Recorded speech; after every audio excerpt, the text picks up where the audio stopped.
Bonjour Gaston, je suis ravi de Bonjour. te rencontrer pour cette interview sur l'OAI. Tu es aussi le président des ingénieurs et le vice-président de l'ordre au milieu. D'abord, il y avait Florent Schröder, il y avait Mike Goblet, toi au milieu. Après, il y avait Andrea De Ciglia, Marco Faida et maintenant Patrick Nosbusch. Alors, quels sont les moments forts de ta présidence qui était de 2003 à 2011? À quoi tu aimes bien te rappeler pendant cette période essentielle de l'OAI? J'aime bien me rappeler de toute la période parce qu'elle était très intéressante, très intense. On se rencontrait au début une fois par semaine. On avait des réunions du comité une fois par semaine.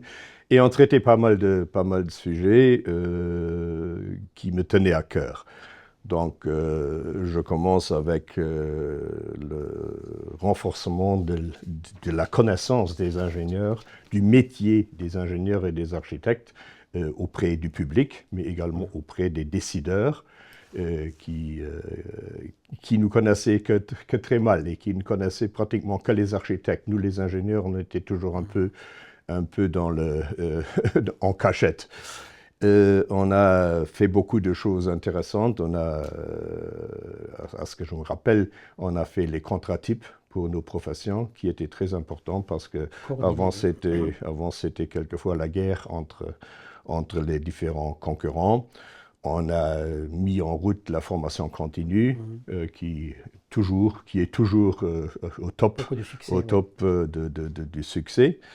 On a recherché la collaboration avec les autres métiers de la construction, tels que les paysagistes, les architectes intérieurs, les urbanistes, les aménageurs, les géomètres, qui entre-temps sont devenus des membres complets, Oui, voilà, à part entière.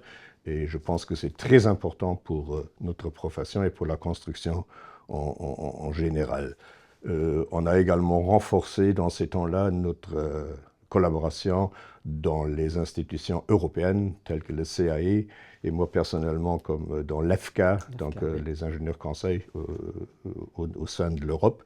Tu étais membre du board même. J'étais membre du board, j'étais vice-président pendant 3 ans. C'était très intéressant, ça m'a donné beaucoup de vues que je ne connaissais pas, parce que quand même le Luxembourg, c'est un microclimat dans tout ça qui est différent de tout ce qui est autour. Voilà, alors la deuxième question, comment tu vois l'évolution de l'architecture, de l'ingénierie, de l'urbanisme au Luxembourg pour notre vivre ensemble, notre cadre de vie? Est-ce qu'on est déjà arrivé à un bon niveau ou est-ce qu'on a encore de grands défis sur cette évolution? Ben, on a fait beaucoup de pas, mais être à un bon niveau, je pense que ça va être toujours une question. C'est humain. Défi, on veut toujours plus, on veut toujours mieux.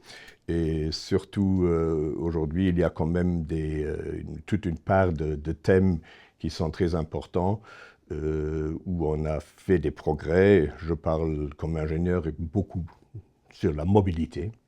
La mobilité. Qui joue un rôle très important dans beaucoup de domaines. On a parlé d'urbanistes, on a parlé d'aménagement du territoire. La mobilité est un point très fort, un point primordial pour développer ces thèmes. Mais on parle également d'écologie. On a fait entrer l'écologie beaucoup dans nos projets, la protection des ressources, la durabilité des matériaux de construction. Je parlais également comme ingénieur des stations d'épuration, de l'approvisionnement en eau et qui est de plus en plus difficile, qui pose toujours de plus en plus de problèmes. Un terme qui Smart Cities, c'est également quelque chose qui va certainement encore se développer plus. On a déjà fait des choses, mais ça va se développer certainement encore beaucoup plus. Je parle également de ce que nous avons réussi à faire, c'est quand même la protection également de notre profession, pour revenir là-dessus. Elle a fait de grands progrès depuis les années où j'étais encore en service, si on peut dire. Et ça fait plaisir de voir ça d'une certaine distance, que notre profession est respectée de plus en plus. Nos professions sont respectées de plus en plus. Alors pour quels défis actuels et futurs on a besoin des hommes et des femmes de l'art, de l'ordre pour faire vivre nos valeurs communes sur le terrain? Ben, comme on a déjà constaté, c'est pratiquement impossible de faire des projets de construction et des projets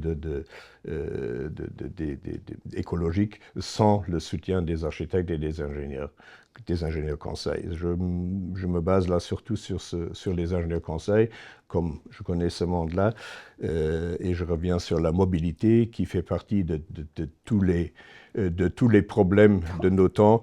Le logement est un des problèmes primordiaux actuellement. Sans résoudre les problèmes de mobilité, on ne va pas résoudre les problèmes de logement. Également, tout ce qui a trait à l'écologie, je viens de le dire déjà avant, c'est un défi énorme pour le futur. Il faut faire attention à l'économie circulaire, c'est un thème qu'il ne faut pas oublier du tout. J'aimerais parler également de Smart Cities, effectivement, qui va être nécessaire dans l'avenir pour que nous puissions vivre ensemble avec tant de gens ensemble et garder quand même encore un peu de nature autour de nous. Donc il y a assez à faire.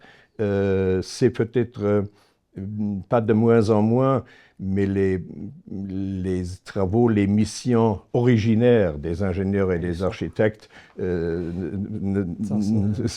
s'élargissent de plus en plus. Énormément. Et c'est ça que je pense qui est le plus important, mais également le plus grand défi pour nos générations futures. Mais là, justement, puisque tu parles d'élargissement, est-ce qu'on est assez valorisé? Est-ce qu'on a assez de moyens pour trouver les bonnes personnes qui veulent travailler dans ces professions essentielles d'ingénieurs, d'architectes? C'est le problème de l'effectif. C'est peut-être une question que tu poseras mieux non pas aux politiques, mais aux gens qui sont actuellement aux rênes des bureaux d'études. Mais ce que j'entends, c'est que c'est pas facile, voire très difficile de trouver du personnel qualifié en quantité nécessaire pour faire tous ces travaux dont je parlais.